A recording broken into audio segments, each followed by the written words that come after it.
നമസ്കാരം. നമ്മൾ പറഞ്ഞു നിർത്തിയത് കർക്കിടക രാശിക്കാരുടെ കാര്യമാണ്. അപ്പോൾ ഇന്ന് പറയുന്നത് ചിങ്ങം രാശിക്കാരുടെ കാര്യമാണ്. മകം പൂരം ഉത്രത്തിൽ കാല്, അതായത് ഉത്രത്തിൽ ഒന്നാം പാദം എന്നീ നക്ഷത്രങ്ങൾ അടങ്ങുന്ന ചിങ്ങം രാശിക്കാരിൽ ജനിച്ചവരുടെ പ്രത്യേകതകളും അവർ പ്രാർത്ഥിക്കേണ്ട ഗണപതി ഭാവവുമാണ്. അപ്പോൾ അവരുടെ ചെറിയൊരു പ്രത്യേകതകൾ ഞാൻ പറയാം. ചെറിയ കുറച്ച് കാര്യങ്ങൾ, അതായത് അവർക്ക് ഇപ്പോഴും നേതൃത്വ ഗുണം കൂടുതലുണ്ടാകും. നല്ല ലീഡർഷിപ്പ് ക്വാളിറ്റികളാണ്. ഒരു കാര്യം ഒരു സംഘത്തിലോ ചേർന്നാൽ അവർക്ക് നല്ലൊരു നേതൃത്വ ഗുണമുണ്ടാകും. അവരെ നയിക്കാനുള്ളൊരു കഴിവ് നല്ല രീതിയിൽ ചിങ്ങൻ രാശിക്കാർക്ക് ഉണ്ടാവും.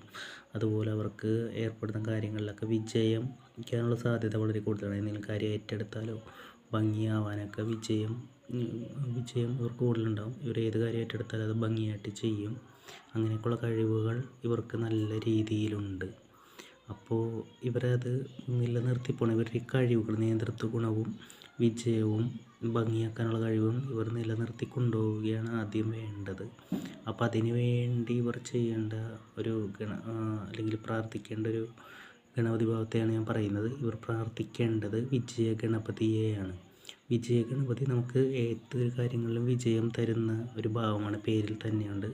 അതുപോലെ ജീവിത വൈഷമ്യങ്ങളിൽ നിന്നൊരു മോചനം തരുന്നൊരു ഗണപതി ഭാവമാണത്.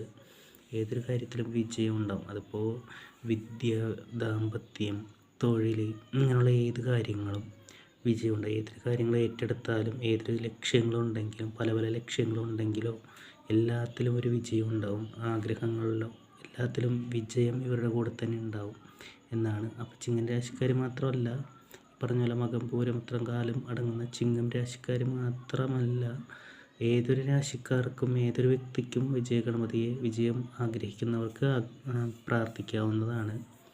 അപ്പോൾ ഇവർക്ക് ജീവിതത്തിൽ ഒരുപാട് ബുദ്ധിമുട്ടുകളൊക്കെ നേരിടുന്നുണ്ടെങ്കിലും വിജയ ഗണപതിയെ പ്രാർത്ഥിക്കാവുന്നതാണ്.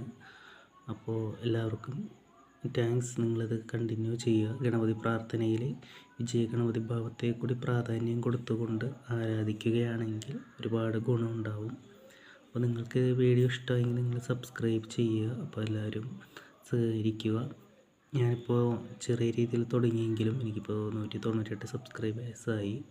അപ്പോൾ ഇനിയും സബ്സ്ക്രൈബേഴ്സ് ഉണ്ടെങ്കിൽ നമുക്ക് യൂട്യൂബ് ചാനൽ പോയി ചെയ്യാവുള്ളൂ. അപ്പോൾ നിങ്ങളൊന്ന് സഹകരിക്കുക, സപ്പോർട്ട് ചെയ്യുക, സബ്സ്ക്രൈബ് ചെയ്യുക, ലൈക്ക് ചെയ്യുക, ആരെങ്കിലും ഉണ്ടെങ്കിൽ ഷെയർ ചെയ്യുക.